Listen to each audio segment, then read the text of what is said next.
Hello friends, welcome back to my YouTube channel. So ಇವತ್ತಿನ video ಒಳಗ ನೀವು ಬಹಳಷ್ಟು ಪ್ರಶ್ನೆಗಳಿಗೆ ನಾನು ಉತ್ತರ ಕೊಡ್ತೇನೆ. ಸೊ ವಿಡಿಯೋನ ಎಂಡ್ ವರೆಗೂ ನೋಡ್ರಿ. ಸೊ ಬಹಳಷ್ಟು ಕಮೆಂಟ್ಗಳು ಪೆಂಡಿಂಗ್ ಇದ್ದು ಅದ್ರೊಳಗೆ ಬಹಳ ಇಂಪಾರ್ಟೆಂಟ್ ಅನ್ಸಿದ್ವು ಅಂಡ್ ಎಲ್ಲರಿಗೂ ಯೂಸ್ಫುಲ್ ಆಗುವಂತ ಒಂದಷ್ಟು ಕ್ವಶನ್ಸ್ ಗಳಿಗೆ ಈ ವಿಡಿಯೋದಾಗ ಆನ್ಸರ್ ಮಾಡ್ತೀನಿ. ರಿಮೈನಿಂಗ್ ಎಲ್ಲ ಕಮೆಂಟ್ಸ್ ಗಳಿಗೆ ನೆಕ್ಸ್ಟ್ ಒಂದ್ ಕ್ವಶನ್ ಆನ್ಸರ್ ವಿಡಿಯೋ ಒಳಗ ರಿಪ್ಲೈ ಮಾಡ್ತೇನೆ. ಬಟ್ ಡೆಫಿನೆಟ್ಲಿ ರಿಪ್ಲೈ ಮಾಡ್ತೇನೆ. ಸೊ ಗೈಸ್, ಫಸ್ಟ್ ಕ್ವಶನ್ ಏನಂತಂದ್ರ ಇಂಗ್ಲಿಷ್ ನಲ್ಲಿ ಎಕ್ಸಾಮ್ ಬರೆದು ಕನ್ನಡದಲ್ಲಿ ಇಂಟರ್ವ್ಯೂ ಕೊಡಬಹುದಾ? UPSC ಬಗ್ಗೆ ಪರ್ಟಿಕ್ಯುಲರ್ ಆಗಿ ಕ್ವಶನ್ ಐತಿದೆ. ಏನಂದ್ರ ಇಂಗ್ಲಿಷ್ ಒಳಗ ಇಟ್ ಮೀನ್ಸ್ ಮೇನ್ಸ್ ಎಕ್ಸಾಮ್ ನ ಇಂಗ್ಲಿಷ್ ಮೀಡಿಯಂ ಒಳಗ್ ಬರೆದ ಇಂಟರ್ವ್ಯೂನ ಕನ್ನಡ ಒಳಗ್ ಕೊಡಬಹುದೇನಾ ಅಂತ ಹೇಳಿ. ಎಸ್, ಡೆಫಿನೆಟ್ಲಿ ನೀವು ಮೇನ್ಸ್ ನ ಇಂಗ್ಲಿಷ್ ಮೀಡಿಯಂ ಒಳಗ್ ಬರೆದ್ರನು ಕನ್ನಡ ಮೀಡಿಯಂ ಒಳಗ ನೀವ ಇಂಟರ್ವ್ಯೂನ ಕೊಡಬಹುದು. ಯಾವಾಗ ನೀವ ಡ್ಯಾಫ್ ಫಿಲ್ ಮಾಡ್ತಿರ್ತೀರಿ ಅಂಡ್ ಪ್ರಿಲಿಮಿನರಿ ಎಕ್ಸಾಮಿನೇಷನ್ ಒಂದು ಅಪ್ಲಿಕೇಶನ್ ಫಿಲ್ ಮಾಡ್ತಿರ್ತಿರಲ್ಲ, ಅಲ್ಲೇ ನಿಮಗ ಅವಕಾಶ ಇರ್ತದ ಲ್ಯಾಂಗ್ವೇಜ್ ನ ಸೆಲೆಕ್ಟ್ ಮಾಡ್ಕೊಳ್ಳಿಕ್ಕೆ. ಮೇನ್ಸ್ ಯಾವ್ದ್ರೊಳಗ್ ಬರೀತೀರಿ, ಇಂಟರ್ವ್ಯೂ ಯಾವ್ದ್ರೊಳಗ್ ಕೊಡ್ತೀರಿ ಅಂತ ಹೇಳಿ. ಸೊ ಅಲ್ಲಿ ನೀವು ಸೆಲೆಕ್ಟ್ ಮಾಡ್ಕೋಬಹುದು. ಐ ಹೋಪ್ ಈ ಒಂದ್ ಡೌಟ್ ಕ್ಲಿಯರ್ ಆಗೈತೆ ಅನ್ಕೋತೇನಿ. So next ma'am, my first comment. Okay, thank you. ಇವ್ರೇನ್ ಕ್ವಶನ್ ಕೇಳ್ಯಾರ ಅಂತಂದ್ರ ಕನ್ನಡ ಮೀಡಿಯಂ ಸ್ಟೂಡೆಂಟ್ಸ್ ಮೇನ್ಸ್ ಅನ್ನು ಇಂಗ್ಲಿಷ್ ನಲ್ಲಿ ಬರೀಬಹುದಾ? ಮ್ಯಾಮ್, ಇಂಗ್ಲಿಷ್ ಕ್ಲಾಸಸ್ ಅಂಡರ್ಸ್ಟ್ಯಾಂಡ್ ಆಗುತ್ತೆ, but writing English spelling mistakes ಆಗುತ್ತೆ. ಹೈದರಾಬಾದ್ ನಲ್ಲಿ ಕೋಚಿಂಗ್ ಕ್ಲಾಸ್ ಚೆನ್ನಾಗಿದಾವ ಮ್ಯಾಮ್, ಬಟ್ ಓನ್ಲಿ ಇಂಗ್ಲಿಷ್ ಅಲ್ಲಿ ಅವರು ಟೀಚ್ ಮಾಡ್ತಾರಂತೆ. ಸೊ ಈ ಕ್ವಶನ್ ಹೆಂಗೈತೆ ಅಂದ್ರೆ ಇದು ಡೆಫಿನೆಟ್ಲಿ ಕನ್ನಡ ಮೀಡಿಯಂ ವಿದ್ಯಾರ್ಥಿಗಳಿಗೆ ಹೆಲ್ಪ್ ಆಕೈತೆ ಅನ್ನೋ ಕಾರಣಕ್ಕ ಈ ಪರ್ಟಿಕ್ಯುಲರ್ ಒಂದ್ ಕ್ವಶನ್ ನಾನು ತಗೊಂಡೇನಿ. ಫಸ್ಟ್ ಥಿಂಗ್ ಈಸ್, ನೀವು ಕನ್ನಡ ಮೀಡಿಯಂ ಒಳಗನ ಸ್ಕೂಲಿಂಗ್ ಮುಗಿಸಿ ಕಾಲೇಜ್ ಮುಗಿಸಿದ್ರನು ನೀವೇನಾರ UPSC ಮೇನ್ಸ್ ನ ಇಂಗ್ಲಿಷ್ ಮೀಡಿಯಂ ಒಳಗ್ ಕೊಡ್ಬೇಕಂತ ಅನ್ಕೊಂಡಿದ್ರೆ ಡೆಫಿನೆಟ್ಲಿ ಯಾವುದೇ ರೀತಿ ಇಶ್ಯೂ ಇಲ್ಲ. ನೀವು ಆರಾಮಾಗಿ ಕನ್ನಡ ಮೀಡಿಯಂ ಒಳಗ್ ಓದಿದ್ರನು ಇಂಗ್ಲಿಷ್ ಮೀಡಿಯಂ ಒಳಗ ಮೇನ್ಸ್ ಆಗಿರ್ಬೋದು, ಇಂಟರ್ವ್ಯೂ ಆಗಿರ್ಬೋದು, ಪ್ರಿಲಿಮ್ಸ್ ಎಲ್ಲಾನು ಕೊಡ್ಬಹುದು. ಅಲ್ಲಿ ಯಾವುದೇ ರೀತಿ ತೊಂದರೆ ಇಲ್ಲ. ಫಸ್ಟ್ ನಿಮ್ಮ ಕ್ವಶನ್ ಗೆ ಆನ್ಸರ್ ಕೊಟ್ಟೇನಿ. ಸೆಕೆಂಡ್ ಏನಂದ್ರ ಹೈದರಾಬಾದ್ ಒಳಗ್ ನನಗೆ ಕೋಚಿಂಗ್ ಕೇಳಿದೆ, ಬಟ್ ಅಲ್ಲಿ ಇಂಗ್ಲಿಷ್ ಮೀಡಿಯಂ ಒಳಗ ಐತಿ ಅಂತ ಹೇಳಿದ್ರು ಅಂತ. ಡೆಫಿನೆಟ್ಲಿ ನೀವು ಡೆಲ್ಲಿ, ಹೈದರಾಬಾದ್ ಈ ತರ ಒಂದ್ ಕೋಚಿಂಗ್ ಇನ್ಸ್ಟಿಟ್ಯೂಟ್ ಕಡೆ ಹೋದ್ರಿ ಅಂದ್ರ ಅಲ್ಲಿ ಇಂಗ್ಲಿಷ್ ಮೀಡಿಯಂ ಒಳಗ ಇರ್ತದ. ಸೊ ನಿಮಗ್ ಕನ್ನಡ ಮೀಡಿಯಂ ಪ್ಲಸ್ ಇಂಗ್ಲಿಷ್ ಒಳಗ ಎರಡು ಲ್ಯಾಂಗ್ವೇಜ್ ಒಳಗ ಕೋಚಿಂಗ್ ಸಿಗ್ಬೇಕಂತಂದ್ರ ನಿಮಗ ಬೆಂಗಳೂರ್ ಒಳಗ ಅಷ್ಟನ್ನ ಸಿಗ್ತದ. ಸೊ ನೀವು ಬೆಂಗಳೂರ್ ಒಳಗಿಂದ ಕೋಚಿಂಗ್ ಮಾಡ್ಲೇಬೇಕು ಅಂತ ಪ್ಲಾನ್ ಇತ್ತಂದ್ರ ಬೆಂಗಳೂರ್ ಒಳಗಿಂದ ನೀವು ಕೋಚಿಂಗ್ ನ ಸೆಂಟರ್ ನ ಸೆಲೆಕ್ಟ್ ಮಾಡ್ಕೊಂಡು ಜಾಯಿನ್ ಆಗ್ಬಹುದು. ಸೊ ಸ್ಪೆಲ್ಲಿಂಗ್ ಎರರ್ ಬಗ್ಗೆ ಇನ್ನೊಂದು ಕಮೆಂಟ್ ಇತ್ತು. ಇವ್ರದೊಂದು ಕ್ವಶನ್ ಒಳಗ್ ಸಬ್ ಕ್ವಶನ್ ಎರರ್ಗಳಿಗೆ ಏನ್ ಮಾಡ್ಬೇಕು ಅಂತ ಹೇಳಿ. ಸ್ಪೆಲ್ಲಿಂಗ್ ಎರರ್ ಏನಿದ್ರು ನೀವು ಪ್ರಾಕ್ಟೀಸ್ ಮೂಲಕ ಅದನ್ನ ಸರಿಪಡಿಸ್ಕೋಬಹುದು.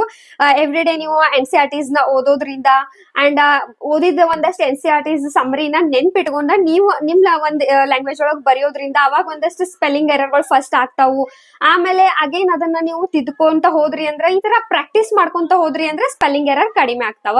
ಅಂಡ್ ನೆಕ್ಸ್ಟ್ ಕ್ವಶನ್ ಏನೈತಂತಂದ್ರ CSAT ಬಗ್ಗೆ ಹೇಳ್ರಿ. CSAT ದನ ಸ್ವಲ್ಪ ಪ್ರಾಬ್ಲಮ್ ಅದ ಅಂತ ಹೇಳಿ 2-3 ಕಮೆಂಟ್ ಅದಾವ. ಸೊ ಗೈಸ್, ಇಲ್ಲಿ ಕ್ಲಿಯರ್ ಆಗಿ ಹೇಳೋದಂತಂದ್ರ CSAT ಮೇಲೆ ನಾನು 4 to 5 ವಿಡಿಯೋಸ್ ಮಾಡೇನಿ. ಸೆಪರೇಟ್ ಆಗಿ CSAT ಅಂದ್ರೆ ಏನ ಅಂತ ಹೇಳಿ ಒಂದ್ ವಿಡಿಯೋ ಮಾಡೇನಿ. CSAT ಒಳಗ್ ಇಂಪಾರ್ಟೆಂಟ್ ಟಾಪಿಕ್ಸ್ ಯಾವ್ಯಾವ ಅಂತ ಹೇಳಿ ಒಂದ್ ಸೆಪರೇಟ್ ವಿಡಿಯೋ ಮಾಡೇನಿ. ಅಂಡ್ CSAT ಒಳಗ ಆಪ್ಟಿಟ್ಯೂಡ್ ಯಾವ ತರ ಪ್ರಿಪೇರ್ ಆಗ್ಬೇಕು, ರೀಸನಿಂಗ್ ಯಾವ ತರ ಟ್ರಿಕ್ಸ್ ನ ಯೂಸ್ ಮಾಡ್ಬೇಕು, ಅಂಡ್ ದೆನ್ ರೀಡಿಂಗ್ ಕಾಂಪ್ರಹೆನ್ಷನ್ ನ ಯಾವ ತರ ಸಾಲ್ವ್ ಮಾಡ್ಬೇಕು ಅನ್ನೋದ್ರ ಬಗ್ಗೆ ನಾನು ಇನ್ ಡೀಟೇಲ್ಡ್ ಆಗಿ ಸೆಪರೇಟ್ ಅನ್ನ ವಿಡಿಯೋಸ್ ಮಾಡೇನಿ, ಕನ್ಫ್ಯೂಸ್ ಆಗ್ಬಾರ್ದು ಅಂತ ಹೇಳಿ. ಸೊ ದಯವಿಟ್ಟು ನನ್ನ ಚಾನೆಲ್ ಗೆ ನೀವು ವಿಸಿಟ್ ಕೊಡ್ರಿ. CSAT ರಿಲೇಟೆಡ್ ಎಲ್ಲಾ doubts including syllabus, book list, tricks, strategy ಎಲ್ಲಾನು ಕ್ಲಿಯರ್ ಆಗ್ತದ CSAT ಮೇಲೆ. ಇನ್ನು ನೆಕ್ಸ್ಟ್ ಡಿಗ್ರಿ ಬಗ್ಗೆ ಕ್ವಶನ್ ಅದ. ಫೈನಲ್ ಇಯರ್ ಇರುವಂತ ವಿದ್ಯಾರ್ಥಿಗಳ UPSC ಎಕ್ಸಾಮ್ ನ ಬರೀಬಹುದೇನಾ, ಏನಾರ ಪ್ರಾಬ್ಲಮ್ ಆಗ್ತೈತೇನಾ ಅಂತ ಹೇಳಿ ಕ್ವಶನ್ ಐತಿ. ನೀವೇನಾರ ಫೈನಲ್ ಇಯರ್ ಇದ್ರಿ ಅಂತಂದ್ರ ಡೆಫಿನೆಟ್ಲಿ ನೀವು IAS ಪ್ರಿಲಿಮಿನರಿ ಎಕ್ಸಾಮ್ ನ ಬರೀಬಹುದು. ಈ ಪ್ರಿಲಿಮ್ಸ್ ನಿಮ್ಮದು ಪಾಸ್ ಆತಪ್ಪ, ಈಗ ನೀವು ಮೇನ್ಸ್ ಬರೀಬೇಕು. ಮೇನ್ಸ್ ಬರೆಯೋಕ್ಕಿಂತ ಮೊದ್ಲ ನಿಮ್ಮ ಒಂದ್ ಡಿಗ್ರಿ ಕಂಪ್ಲೀಟ್ ಆಗಿದ್ದ ಒಂದರ ಏನಾರ ಸರ್ಟಿಫಿಕೇಟ್ ನ ನೀವು ಅವ್ರಿಗೆ ಪ್ರೊವೈಡ್ ಮಾಡ್ಲೇಬೇಕು. ಇಲ್ಲಾಂದ್ರೆ ನಿಮಗ್ ಮೇನ್ಸ್ ಬರೆಯಕ್ ಅಲೌ ಇಲ್ಲ. ಅದ್ ಬೇಕಾದ್ರೆ ಪ್ರೊವಿಷನಲ್ ಸರ್ಟಿಫಿಕೇಟ್ ಆಗಿರ್ಲಿ ಅಥವಾ ನಾರ್ಮಲ್ ಏನಾರ ಬಟ್ ನಿಮ್ದು ಡಿಗ್ರಿ ಕಂಪ್ಲೀಟ್ ಆಗೈತಿ ಅನ್ನೋ ಒಂದ್ ಪ್ರೂಫ್ ಸರ್ಟಿಫಿಕೇಟ್ ನೀವು UPSC ಬೋರ್ಡ್ ಗೆ ಡ್ಯಾಫ್ ಫಿಲ್ ಮಾಡೋ ಟೈಮ್ ಒಳಗ ಮೇನ್ಸ್ ಟೈಮ್ ಒಳಗ ಪ್ರೊವೈಡ್ ಮಾಡ್ಬೇಕು. ಇಲ್ಲಾಂದ್ರೆ ನೀವು ಪ್ರಿಲಿಮ್ಸ್ ಕ್ಲಿಯರ್ ಮಾಡಿರೋನು ಮೇನ್ಸ್ ಎಕ್ಸಾಮ್ ನ ಅಟೆಂಡ್ ಮಾಡಕ್ ಆಗಂಗಿಲ್ಲ. ಐ ಹೋಪ್ ಇದು ಕ್ಲಿಯರ್ ಆಗೈತೆ ಅನ್ಕೋತೀನಿ. ಡಿಗ್ರಿ ಫೈನಲ್ ಇಯರ್ ಇರುವಂತ ಬಹಳಷ್ಟು ವಿದ್ಯಾರ್ಥಿಗಳು ಡೌಟ್ ಇದೆ. ಸೊ ಪ್ರಿಲಿಮಿನರಿ ಎಕ್ಸಾಮ್ ನೀವು ಡೆಫಿನೆಟ್ಲಿ ಬರೀಬಹುದು, ಬಟ್ ಮೇನ್ಸ್ ನೀವು ಮೈಂಡ್ ಒಳಗೆ ಇದ್ ಇಟ್ಕೋಬೇಕು. ಮೇನ್ಸ್ ಬರೋದ್ರೊಳಗ ನಂದು ಡಿಗ್ರಿ ಎಕ್ಸಾಮ್ಸ್ ಕಂಪ್ಲೀಟ್ ಆಗಿರ್ತಾವೇನಾ, ರಿಸಲ್ಟ್ ಬಂದಿರ್ತೈತೇನಾ, ಅದನ್ನ ನೀವು ಪ್ಲಾನ್ ಮಾಡ್ಕೊಂಡು ಮಂತ್ ನ ಪ್ಲಾನ್ ಮಾಡ್ಕೊಂಡು ನೀವು ಈ ಎಕ್ಸಾಮ್ ಗೆ ಅಪ್ಲೈ ಮಾಡ್ರಿ. ಬಿಕಾಸ್ ನಿಮಗ್ ಗೊತ್ತಿರತೈತಿ, ಯಾಕಂದ್ರೆ 1 year ಮೊದ್ಲ ನಾನು UPSC ಅದ್ರ ಒಂದ್ ಟೈಮ್ ಟೇಬಲ್ ನ ರಿಲೀಸ್ ಮಾಡಿರ್ತೈತಿ. ಸೊ ಡಿಗ್ರಿ ಎಕ್ಸಾಮ್ ಅಂತೂ ನಿಮಗ್ ಗೊತ್ತಿರ್ತೈತಿ ಯಾವ ಮಂತ್ ಒಳಗ ಎಕ್ಸಾಮ್ ನಡೀತದ, ಯಾವ ಮಂತ್ ಒಳಗ್ ರಿಸಲ್ಟ್ ಬರ್ತೈತಿ ಅಂತ ಅದನ್ನ ಪ್ಲಾನ್ ಮಾಡ್ಕೊಂಡ್ ಕಸ UPSC ಗೆ ಅಪ್ಲೈ ಮಾಡ್ರಿ ಡಿಗ್ರಿ ಫೈನಲ್ ಇರುವಂತ ವಿದ್ಯಾರ್ಥಿಗಳ. ಅಂಡ್ 2025 ಪ್ರಿಪೇರ್ ಆಗತ್ತೀನಿ, ದಯವಿಟ್ಟು ಸ್ಟ್ರಾಟಜಿ ಶೇರ್ ಮಾಡ್ರಿ ಅಂತ ಹೇಳಿ. ಡೆಫಿನೆಟ್ಲಿ 25, 26 ಎರಡರದ್ದು ಡೀಟೇಲ್ ಸ್ಟ್ರಾಟಜಿ ಶೇರ್ ಮಾಡ್ತೀನಿ. ಬಟ್ ಈಗಲ್ಲ, ಇವಾಗ 16ನೇ ತಾರೀಕು UPSC 2024 ಪ್ರಿಲಿಮಿನರಿ ಎಕ್ಸಾಮಿನೇಷನ್ ಇರೋದ್ರಿಂದ ಆ ಒಂದು ಎಕ್ಸಾಮ್ ಮುಗಿದ ತಕ್ಷಣ ನೆಕ್ಸ್ಟ್ 25, 26 ಗೆ ಪ್ರಿಪೇರ್ ಆಗುವಂತ ವಿದ್ಯಾರ್ಥಿಗಳಿಗೆ ಒಂದು ಡೀಟೇಲ್ಡ್ ಆದಂತ ಒಂದು ಸ್ಟ್ಯಾಂಡರ್ಡ್ ಟೈಮ್ ಟೇಬಲ್ ಅಂಡ್ ಸ್ಟ್ರಾಟಜಿನ ನಾನು ಡೆಫಿನೆಟ್ಲಿ ಶೇರ್ ಮಾಡ್ತೀನಿ. ದಯವಿಟ್ಟು ವೇಟ್ ಮಾಡ್ರಿ. ನೆಕ್ಸ್ಟ್, ಮ್ಯಾಮ್ IRS ಗೂ UPSC ಬುಕ್ ಓದಬೇಕಾ? Indian revenue service. Guys, UPSC ಒಳಗನ IRS ಆಗಿರ್ಬೋದು, IPS ಆಗಿರ್ಬೋದು, IAS, Indian foreign service, Indian forest service ಎಲ್ಲದಕ್ಕೂ ನೀವ ಸೇಮ್ ಅನ್ನ ಓದ್ಬೇಕು. Indian forest service mains syllabus ಅಷ್ಟ ಚೇಂಜ್ ಐತಿ, ಬಟ್ ಅದ್ರ ಪ್ರಿಲಿಮಿನರಿ ಎಕ್ಸಾಮಿನೇಷನ್ ಸೇಮ್, ಸಿಲೆಬಸ್ ಅನ್ನು ಸೇಮ್ ಇರ್ತದ. ಸೊ ಇಲ್ಲಿ ನೀವು ಪರ್ಟಿಕ್ಯುಲರ್ಲಿ ಇಂಡಿಯನ್ ರೆವಿನ್ಯೂ ಸರ್ವಿಸ್ ಬಗ್ಗೆ ಕೇಳಿರಿ. ಸೊ ಇಂಡಿಯನ್ ರೆವಿನ್ಯೂ ಸರ್ವಿಸ್ ಗೆ ನೀವು ಸೆಲೆಕ್ಟ್ ಆಗ್ಬೇಕು, IRS ಆಫೀಸರ್ ಆಗ್ಬೇಕಂತಂದ್ರ UPSC IAS ಎಕ್ಸಾಮಿಗೆ ಏನೇನ್ ಓದಬೇಕಲ್ಲ ಅದ ಸಿಲೆಬಸ್ ನ ಕವರ್ ಮಾಡ್ಬೇಕು. ರ್ಯಾಂಕಿಂಗ್ ಮೇಲೆ ನಿಮಗ IRS, IPS, IAS ಈ ತರ ಪೋಸ್ಟ್ ಗಳ ಅಲಾಟ್ ಆಗ್ತಾವು. ಗುಡ್ ವಿಡಿಯೋಸ್ ಅಂತ ಹಾಕ್ಯಾರ, thank you very much. How to read UPSC mains in Kannada without coaching. So Kannada medium ಒಳಗೆ ಯಾವ ತರ ಪ್ರಿಪೇರ್ ಆಗಬೇಕು, ಹೆಂಗ್ ಮೇನ್ಸ್ ಬರಿಬೇಕು ಅಂತ ಬಹಳಷ್ಟು ಕಮೆಂಟ್ಗಳು ರಿಪೀಟೆಡ್ ಆಗಿ ಬರಾಕತ್ತಾವ. ಸೊ ನಾನು ನೆಕ್ಸ್ಟ್ ವಿಡಿಯೋ ಒಳಗ ಡೆಫಿನೆಟ್ಲಿ ಟ್ರೈ ಮಾಡ್ತೇನೆ. ಕನ್ನಡ ಒಳಗ ಮೇನ್ಸ್ ನ ಯಾವ ತರ ಬರಿಬೇಕು, ಆನ್ಸರ್ ರೈಟಿಂಗ್ ಯಾವ ತರ ಇರ್ಬೇಕು ಅನ್ನೋದ್ರ ಬಗ್ಗೆ ಕನ್ನಡ ಮೀಡಿಯಂ ವಿದ್ಯಾರ್ಥಿಗಳ ಸಲುವಾಗಿ ನಾನು ಒಂದು separate videos definitely in future ಒಳಗೆ ಮಾಡ್ತೇನೆ. ಬಿಕಾಸ್ ಈ ಕ್ವಶನ್ ಆನ್ಸರ್ ಸೆಷನ್ ಒಳಗೆ ಅಷ್ಟು ದೊಡ್ಡ ಒಂದು ಕ್ವಶನ್ ಗೆ ಆನ್ಸರ್ ಮಾಡೋದು ಪಾಸಿಬಲ್ ಇಲ್ಲ. ಹಿಂಗಾಗಿ ಅದ್ರ ಮೇಲೆ ನಾ ಸೆಪರೇಟ್ ಆಗಿ ವಿಡಿಯೋ ಮಾಡ್ತೇನೆ. ಇಲ್ಲಿ ಇನ್ನೊಂದು ಕ್ವಶನ್ ಅದ, ಇಂಟ್ರೆಸ್ಟಿಂಗ್ ಆಗೈತಿ. ಪ್ರಿಲಿಮ್ಸ್ ಪೇಪರ್ ಹೇಗಿರುತ್ತೆ, ಹೇಗೆ ಆನ್ಸರ್ ಮಾಡ್ಬೇಕು, ಮಾರ್ಕ್ಸ್ ಹೇಗ್ ಕೊಡ್ತಾರೆ, ವಿಡಿಯೋ ಮಾಡಿ ಅಂತ ಹೇಳಿ.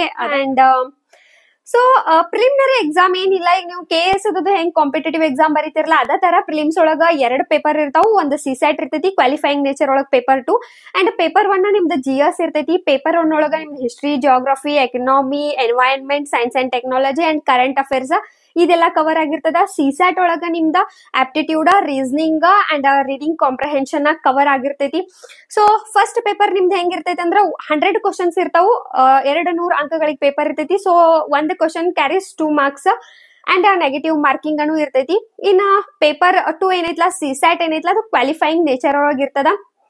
67 ಅಂಕಗಳನ್ನ ತಗೊಂಡ್ರಿ ಅಂತಂದ್ರೆ ನೀವು CSAT ಪೇಪರ್ ನ ಕ್ವಾಲಿಫೈ ಮಾಡಬಹುದು. ಇನ್ ಕೇಸ್ ನೀವು ಏನಾರ CSAT ಪೇಪರ್ ಕ್ವಾಲಿಫೈ ಮಾಡ್ಲಿಲ್ಲ ಅಂದ್ರೆ ನಿಮ್ದು GS ಪೇಪರ್ 1 ಅನ್ನು ಚೆಕ್ ಮಾಡಂಗಿಲ್ಲ. ಹಿಂಗಾಗಿ ಕ್ವಾಲಿಫೈಯಿಂಗ್ ಪೇಪರ್ ಅನ್ನು ಇಂಪಾರ್ಟೆಂಟ್ ಅದ. ಈ ತರ ಒಂದು ಪ್ರಿಲಿಮಿನರಿ ಎಕ್ಸಾಮಿನೇಷನ್ ಇರ್ತದ. ಇನ್ನು ಡೆಪ್ತ್ ಆಗಿ ಪ್ರಿಲಿಮಿನರಿ ಎಕ್ಸಾಮಿನೇಷನ್ ಬಗ್ಗೆ ನಿಮಗೆ ಇನ್ಫಾರ್ಮೇಶನ್ ಬೇಕಂತಂದ್ರೆ ದಯವಿಟ್ಟು ಚಾನಲ್ ವಿಸಿಟ್ ಕೊಡ್ರಿ.